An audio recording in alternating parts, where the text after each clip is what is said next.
masih di IDX Consensus Closing dan kami juga masih menggunakan untuk bisa berpartisipasi di WhatsApp interaktif kami di 0812 di 8788 di 3723 seperti yang tertera di layar televisi Anda nantinya.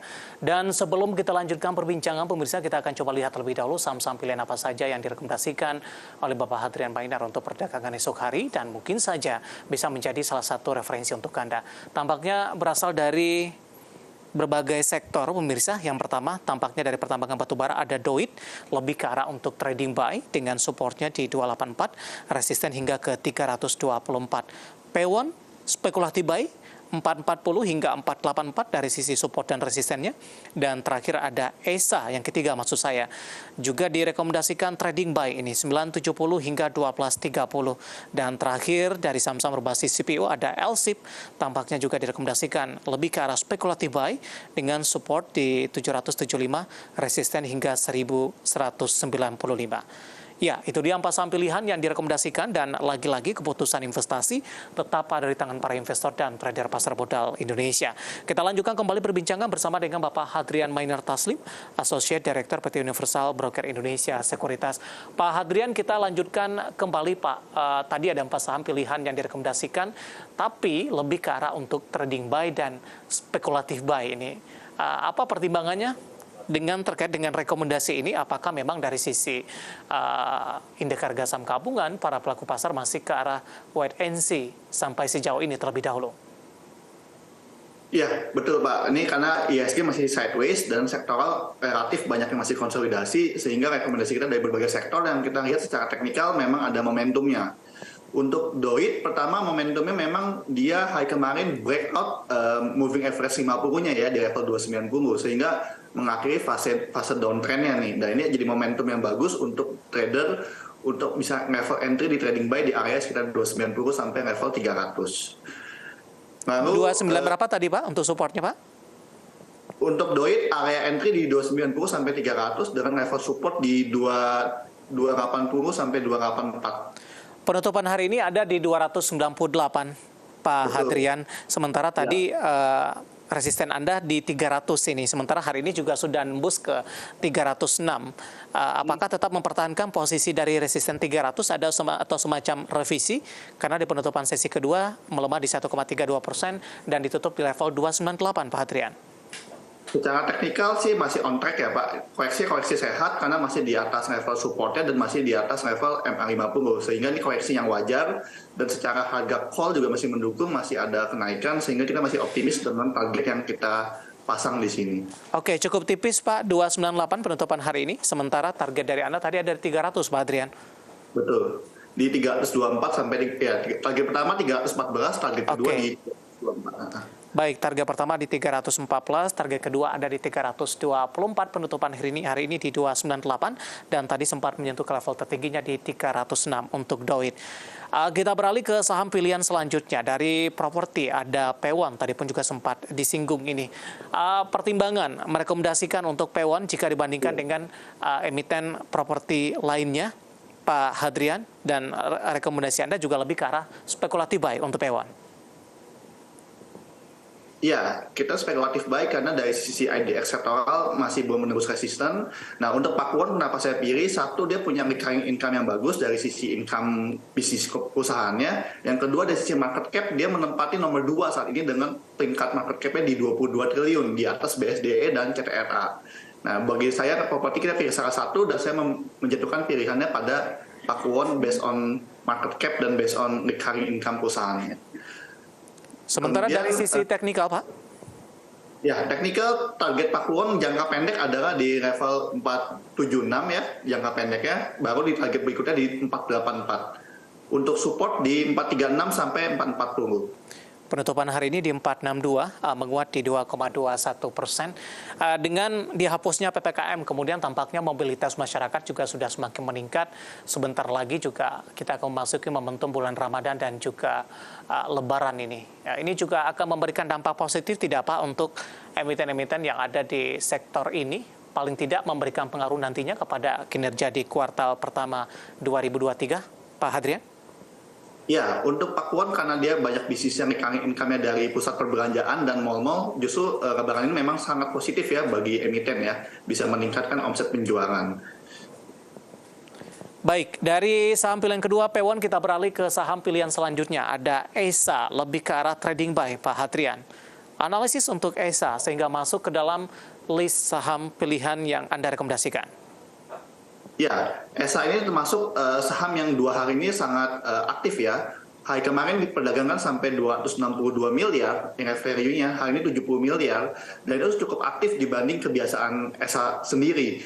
Nah, untuk resistennya dia sudah breakout di level 1025, sehingga ini ada momentum trading buy dengan target terdekat di area sekitar 1095 sampai nanti 1170. Nah, ini jadi bisa dimanfaatkan oleh para trader dengan batas support di area 970 sampai 980. Baik, penutupan hari ini di 1060 menguat di 0,95% semenjak perdagangan 20 Februari. ESA juga sudah mengalami penguatan yang cukup signifikan. Baik, kita beralih ke saham pilihan yang terakhir ini. Dari saham-saham berbasis CPO, tampaknya LSIP lebih direkomendasikan namun lebih ke arah spekulatif buy ini. Analisis untuk LSIP, Pak Hadrian. Iya, untuk LSIP sebenarnya udah cukup bagus ya seminggu terakhir ya. Dia sudah mengalami penguatan yang sudah mengakhiri fase downtrend dia, sudah menembus level MA50 juga. Hari ini koreksinya tertahan di area MA10 nih, di area 1080 sampai 1085 area MA10-nya. Jadi kita spekulatif beli, bisa buy on weakness juga atau spekulatif beli di sini dan ini dengan target sekitar 1170 sampai 1195. Nah, untuk supportnya sendiri di 1030 sampai 1060 di area MA20. Hari ini koreksi cukup dalam, Pak Hadrian, di 2,24%, ditutup di level 1090. Untuk besok, peluang tekanan masih akan terus berlanjut, sehingga momentum ini dari beberapa level support tadi bisa diperhatikan oleh para investor. Betul, ya. Bisa buy on support juga di sini atau spekulatif buy on weakness-nya di area MA10-nya nih saat ini. Baik, 4 saham pilihan yang direkomendasikan ada Doit, Pewon, ESA, kemudian juga ada LSIP, dan lagi-lagi keputusan investasi tetap pada di tangan para investor dan trader pasar modal Indonesia. Baik, Pak Hadrian, ini pertanyaan di WhatsApp interaktif kami sudah cukup banyak yang masuk. Saya akan coba sapa yang pertama, Bapak Andrew dari Tangerang Selatan. Terima kasih juga sudah bergabung bersama dengan kami. Menanyakan saham BMRI, Pak.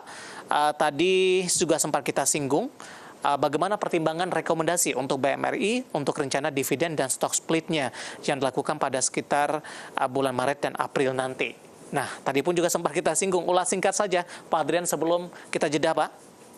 Ya, BMRI strategi kita adalah buy on support, bisa diperhatikan di level MA50-nya di area 9.900 sampai 10.000. Untuk stock split sendiri akan membawa dampak yang positif karena harga makin terjangkau bagi investor retail dan menambah likuiditas di pasar. Baik, Bapak Andrew dari Tangerang Selatan. Kita akan jeda terlebih dahulu, Pak Hadrian. Masih banyak pertanyaan lain, nanti kita akan coba ulas satu persatu. Dan pemirsa, kami akan segera kembali sesaat lagi. Kita sudah sampai di segmen terakhir dan terima kasih juga untuk Anda yang masih bergabung bersama dengan kami. Pak Hadrian, kita lanjutkan kembali. Waktu kita cukup terbatas. Langsung saja saya ke Cuncun dari Palembang ini, Pak Hadrian, Sumatera Selatan, menanyakan saham XL, Pak. Infrastruktur telekomunikasi, Pak Hadrian sudah ambil posisi di 2185 hari ini, koreksi cukup dalam 4,82% dan ditutup di level 2170. Profitnya semakin menyusut ini, Pak. Strategi untuk XL, Pak Hadrian. Ya, untuk Excel, saran saya mungkin lebih ke arah switching portfolio atau rebalancing dulu atau taking profit terlebih dahulu karena ini jebol level support 2210 ya.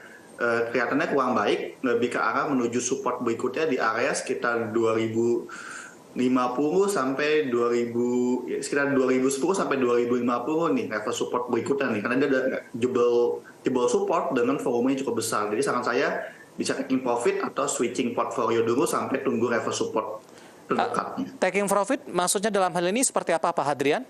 Posisinya sudah nyangkut di 2185, Pak, atau untuk meminimalkan kerugian terjadi, loss yang tidak terlalu lebar ini dimanfaatkan untuk lepas saja terlebih dahulu? Iya, saran saya bisa diganti dengan saham lain atau di switching dulu. Baik, selanjutnya saya akan coba bahas pertanyaan Ibu Liana dari Surabaya menanyakan saham SMMT, Pak. Untuk minggu ini trennya seperti apa? SMMT, ya, Golden Eagle Energy ya. Tbk. Ya, silakan, Pak. Ya. Ya, saham ini sebenarnya kategorinya trennya adalah sideways dengan kondisi kurang liquid ya, karena transaksi harian sekitar 120 juta rupiah sampai 480 juta rupiah. Jadi untuk investor saran saya saham-saham yang kurang liquid Anda bisa pilih ganti saham yang lain karena ini Anda takutnya dibelinya bisa, jualnya nggak bisa gitu karena Ya. kurang liquid di pasar. Nah, jadi saran saya Anda bisa concern untuk switching ke saham yang lain yang lebih liquid karena ini sideways dan belum ada sinyal apapun, lebih ke wait and see dulu. Baik, dari Ibu Liana Surabaya, saya akan coba jawab pertanyaan selanjutnya. Bapak Anggiat dari Bekasi menanyakan saham Antam, sudah beli di 2000, dan Antam juga ditanyakan. Ibu Lina dari Jakarta minta bahas saham Antam, baru ingin masuk, support dan resistennya. Yang pertama sudah ambil posisi di 2000. Pak Hadrian, kemudian yang kedua baru ingin masuk, analisis dan rekomendasi Anda untuk Antam dengan pelemahan yang sudah terjadi. Hari ini tampaknya berbalik menguat di 2010, Pak. Ya, Antam saat ini sebenarnya ada potensi technical rebound ya, tapi secara technical klasik kita bisa lihat dia butuh menembus level 2050 dulu nih, level pertamanya nih, untuk bisa menguat lebih lanjut. Saran saya jika dia nggak menembus level 2050, Anda boleh taking profit dulu jangka pendek. Nah, jika Anda nembus level 2050, Anda boleh average up atau tambah barang di situ. Nah, bagi yang belum punya posisi, saran saya lebih ke arah menunggu momentum tersebut di level 2050, apakah besok bisa closing di atas itu, Anda baru bisa ambil entry posisi di situ. Baik, untuk Medco, Pak, beli di 1000 ini, di 1100 maksud saya, masih dari Bapak Anggiat di Bekasi. Nah, kalau Medco ini sudah bagus ya, sudah ada technical rebound ya, sudah berada di atas MA10, Anda boleh hold ya, dengan target terdekat di area 1170 sampai 1200. Supportnya Anda bisa batasi resiko di 1020. Baik, selanjutnya saya akan coba cek ini, tidak menyebutkan nama dan lokasi untuk XL, Pak. Tadi pun juga sempat kita singgung sebenarnya dan sudah kita bahas. Tapi di sini ambil posisinya cukup tinggi, Pak, di 2270. Sementara penutupan hari ini di 2170 melemah di 4,82%. Apakah strateginya sama dengan yang tadi, masih nyangkut hanya tinggal berapa poin? Tapi posisi saat ini ada di 2270, Pak Hadrian, untuk XL-nya. Iya, ini bedanya lebih dalam ya Pak. Tapi ini sama, dia tetap mesti pertimbangkan untuk switching saham lain dulu karena ini supportnya jebolnya cukup dalam ya. Kemungkinan menuju support bisa makin lebih bawah lagi. Jadi saran saya Anda boleh pertimbangkan untuk ganti ke saham lain dulu sebelum ruginya tambah lebar. Oke. Selanjutnya saya akan coba lihat, ini tampaknya tidak menyebutkan nama dan lokasi. Dari teknologi, Pak Hadrian minta bahas saham Goto, bisa masuk di harga berapa, kemudian support dan resistennya. Baru ingin berpartisipasi untuk Goto, di mana hari ini melemah di 1,67 dan kembali meninggalkan level 120-an, Pak Hadrian. Ya, Goto ini masih kategorinya masih sideways ya secara tren 1 bulan terakhir. Untuk level support terdekat adalah di area 114 dan support berikutnya di 107. Kalau saya memilih Goto ini sifatnya lebih spekulasi ya. Spekulasi beli itu di area 107 sampai 111 nih. Ini area entry untuk Anda bisa entry di Goto. Nah, buat saya juga untuk investor Goto ini gunakan uang dingin ya, karena kan ini kan masih perusahaan rugi gitu. Jadi Anda akan bisa mengharapkan dividen dalam waktu dekat. Nah, ini lebih ke spekulasi beli untuk mau jangka panjang, jangka menengah boleh gitu. Tapi di area support ya gitu belinya. Oke. Selanjutnya saya akan coba bahas pertanyaan dari Bapak Dito dari Sidoarjo kali ini. Pak Hadrian menanyakan saham BTPS, Pak, jangka pendek arahnya kemana? Sudah ambil posisi di 2650. BTPS, Bank BTPN Syariah ya, TBK ya? Betul, Pak. Area entry di berapa Pak? Di 2600? Ya, 50 Pak.